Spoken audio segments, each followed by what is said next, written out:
Hello friends, 20,000 രൂപയ്ക്ക് 2026 വാങ്ങാൻ പറ്റിയ ബെസ്റ്റ് ആയിട്ടുള്ള സ്മാർട്ട് ഫോൺസ് നിങ്ങളെ ഞാൻ പരിചയപ്പെടുത്താം. അതിനായിട്ട് കുറച്ച് ക്രൈറ്റീരിയ നമ്മളോട് പറഞ്ഞിട്ടുണ്ട്. 5000 മുതൽ 6000 mAh വരെയുള്ള ബാറ്ററി ഉണ്ടായിരിക്കണം. 650K തൊട്ട് 750K വരെയുള്ള അന്തത്തു സ്കോർ ഉണ്ടായിരിക്കണം. 8 GB റാം അല്ലെങ്കിൽ 128 GB സ്റ്റോറേജ് മിനിമം ഉണ്ടായിരിക്കണം. 120 Hz AMOLED ഡിസ്പ്ലേ ഉണ്ടായിരിക്കണം. അപ്പോൾ നമുക്കൊരു റാങ്കിങ് വൈസ് ഇതിൽ പറയാൻ കുറച്ച് ബുദ്ധിമുട്ടാണ്. കാരണം എന്ന് വെച്ച് കഴിഞ്ഞാൽ പലർക്കും പല താല്പര്യങ്ങളാണ്. ഇപ്പോൾ ഡിസൈനിലായാലും ക്യാമറയിലായാലും ബാറ്ററിയിലായാലും പല താല്പര്യങ്ങളാണ്. സോ നിങ്ങൾക്ക് ഡിസൈഡ് ചെയ്യാം നിങ്ങൾക്ക് താല്പര്യമുള്ള ഏതാണെന്നുള്ളത്. എന്നിരുന്നാലും നമ്മൾ ഈ വീഡിയോ ഒരു അസെൻഡിങ് ഓർഡറിലായിരിക്കും, അതായത് മെച്ചപ്പെട്ടതായിരിക്കും പറഞ്ഞ് ലാസ്റ്റിലേക്ക് വരുന്നത്. സോ നമുക്ക് വീഡിയോയിലേക്ക് പോകാം. ഒന്നാമതായിട്ട് സാംസങ് ഇഷ്ടപ്പെടുന്ന ആൾക്കാർക്ക് സാംസങ്ങിൻ്റെ ഗാലക്സി F56 എന്ന് പറയുന്ന ഡിവൈസാണ്. ഇതിൻ്റെ മെയിൻ അഡ്വാൻറ്റേജ് എന്ന് പറയുന്നത് ഇതിൽ 6 വർഷത്തെ അപ്ഡേറ്റ്സ് കമ്പനി തരുന്നതായിരിക്കും.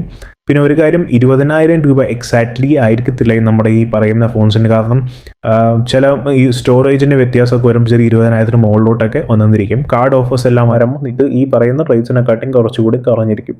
ഇത് 24,100 ആണ് ഈ ഒരു പ്രൈസ് വരുന്നത്. അത്യാവശ്യം ഫീച്ചേഴ്സൊക്കെ ഉള്ള ഒരു ഫോണാണ് സാംസങ് ഗാലക്സി F56. നമ്മുടെ ലിസ്റ്റിൽ അടുത്തതായിട്ട് വരുന്നത് ടെക്നോ പോവ സ്ലിം 5G ആണ്. ഈ ഫോണിൻ്റെ മെയിൻ അഡ്വാൻറ്റേജ് എന്ന് വെച്ച് കഴിഞ്ഞാൽ വേൾഡ് സ്ലിമ്മസ്റ്റ് ഫോൺ എന്നാണ് കമ്പനി അവകാശപ്പെടുന്നത്. 5.95 mm ആണ് ഇതിൻ്റെ തിക്നെസ് വരുന്നത്. അതുപോലെ ഇതിൻ്റെ ഒരു മൂഡ് ലൈറ്റ് ഡിസൈൻ, സ്പെഷ്യൽ ഡിസൈനാണ് ഈ ഫോണിന് കമ്പനി കൊടുത്തിട്ടുള്ളത്. അതുപോലെ ഇതിൻ്റെ വേറൊരു കാര്യം, 140 Hz display, 1.5K ultra bright AMOLED display എല്ലാം ഈ ഫോണിൽ കൊടുത്തിട്ടുണ്ട്. അടുത്ത 20 നത്തിങ്ങിൻ്റെ CMF ഫോൺ 2 Pro ആണ്. ഈ ഫോൺ നമ്മുടെ ലിസ്റ്റിൽ വരാനായിട്ടുള്ള മെയിൻ കാരണം എന്ന് വെച്ച് കഴിഞ്ഞാൽ ഇതിനകത്ത് ഒരു 50 MP ഒരു ക്യാമറ സെറ്റപ്പാണ്. 50 MP 2x ടെലിഫോട്ടോ ലിങ്സ് കൊടുത്തിട്ടുണ്ട്. ഈ ഒരു ക്യാമറ സെറ്റപ്പ് നമുക്ക് ഫ്ലാഗ്ഷിപ്പ് ഫോൺസിൽ കാണാൻ കഴിയുന്നതാണ്. അപ്പോൾ ഈ ഒരു ഫോൺസിൽ ഇത് കൊടുത്തിട്ടുണ്ട്. ഇതുപോലെ ഇതിൻ്റെ ഡിസൈൻ, ഈ ഒരു ഇൻഹാൻഡ് ഫീൽ ഈ ഫോണിൻ്റെ ഭയങ്കരമാണ്. കാരണം ഇത് യൂസ് ചെയ്യുന്നവർക്കറിയാം, അത് ഒരു വേറിട്ടൊരു ഇൻഹാൻഡ് ഫീലാണ് ഈ ഫോൺ തരുന്നത്.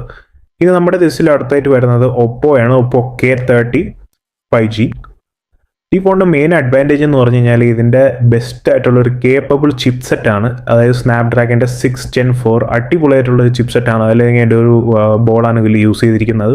അതുപോലെ പ്രൈസ് റേഞ്ച് നിങ്ങൾക്ക് അത്യാവശ്യം 20,000 താഴെ നിൽക്കും. 8GB 128GB വേരിയൻറ്റിന്. ബാക്കി എല്ലാ ഫീച്ചേഴ്സും കാര്യങ്ങളുണ്ട്. ബാറ്ററി ആയപ്പോലും 7000 mAh ഉണ്ട്. 80 watts ഫാസ്റ്റ് ചാർജിങ്ങും ഇതിൽ ഉൾപ്പെടുത്തുന്നുണ്ട്.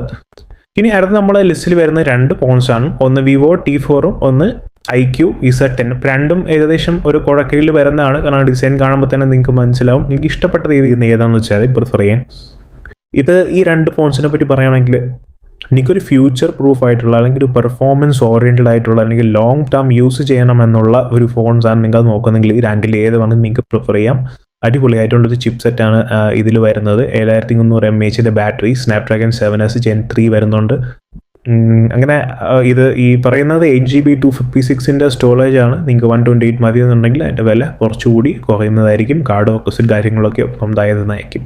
ഇത് നമ്മുടെ ലിസ്റ്റിൽ ഏറ്റവും ടോപ്പ് എന്ന് തന്നെ പറയുന്ന ഡിവൈസിലേക്കാണ് നമ്മൾ പോകുന്നത്. അതാണ് നമ്മുടെ റിയൽമി P3 Ultra. ഇതിൻ്റെ മെയിൻ അഡ്വാൻറ്റേജ് എന്ന് പറയുന്നത് ഇതിൻ്റെ ചിപ്സെറ്റാണ്. ഡയമൻസിറ്റി 8350 ആണ് യൂസ് ചെയ്തിരിക്കുന്ന ഒരു അടിപൊളി അന്തത്തു സ്കോർ ഈ ഒരു ഡിവൈസ് നമുക്ക് തരുന്നുണ്ട്. അപ്പോൾ 8GB 128GB പ്രൈസാണിത്. കാർഡ് ഓഫേഴ്സിൽ വീണ്ടും കുറയുന്നതായിരിക്കും. പിന്നെ ഇതിൻ്റെ ഒരു കോഡ് കർവ് ഡിസ്പ്ലേ ആണ് വരുന്നത്. 6.5 mAh battery, 80 watts fast charging കാര്യങ്ങളൊക്കെ ഈ ഫോൺസിൽ റിയൽമി കൊടുത്തിട്ടുണ്ട്. അപ്പോൾ നമ്മുടെ സെഗ്മെൻറ്റിൽ ഏറ്റവും ടോപ്പ് ഈ ഒരു ഫോൺ എന്ന് തന്നെ നമുക്ക് പറയാം. ഇനി ഈ ഒരു പിന്നെ ഹോണറബിൾ ആയിട്ട് വേറെ ഒരു 3 ഫോൺസും കൂടെ ഞാൻ നിങ്ങൾക്ക് പറഞ്ഞുതരാം. അതും ഈ പറഞ്ഞ ഇതിപ്പോൾ ഈ ഫോൺസൊക്കെ ഏകദേശം 20,000 കുറച്ച് എമൗണ്ട് കൂടുതലായിട്ട് നിൽക്കുന്നതായിരിക്കും.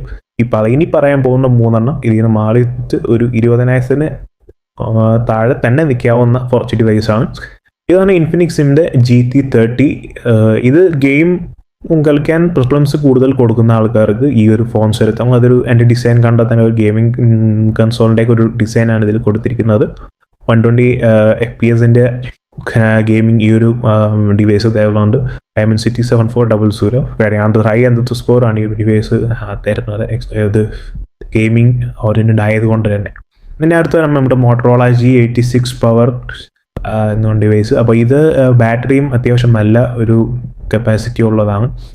ഇതിൻ്റെ കൂടെ തന്നെ Realme Narzo 8P Pro 5G. അപ്പോൾ ഈ ഒരു 3 ഡിവൈസ് നിങ്ങൾക്ക് എക്സ്ട്രാ ഞാൻ പറഞ്ഞെന്നുള്ളൂ. നിങ്ങൾക്ക് ഇതെല്ലാം കറക്റ്റ് ഒരു 20,000 ഒരു 18,000 ആ ഒരു റേഞ്ചിൽ നിൽക്കുന്ന ഡിവൈസസ് ആണ് ഇതെല്ലാം. 18-19 ഉള്ളു.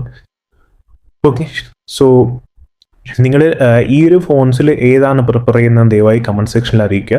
അതുപോലെ തന്നെ ഇതിനെക്കാട്ടി മെച്ചപ്പെട്ട ഫോൺസ് അല്ലെങ്കിൽ ഡിവൈസസ് നിങ്ങൾക്ക് അറിയാം എന്നുണ്ടെങ്കിലും കമൻറ്റ് സെക്ഷനിൽ അറിയിക്കുക. ചാനൽ ദയവായി സബ്സ്ക്രൈബ് ചെയ്യുക, സപ്പോർട്ട് ചെയ്യുക. നമുക്ക് അടുത്ത വീഡിയോയിൽ കാണാം. ബൈ.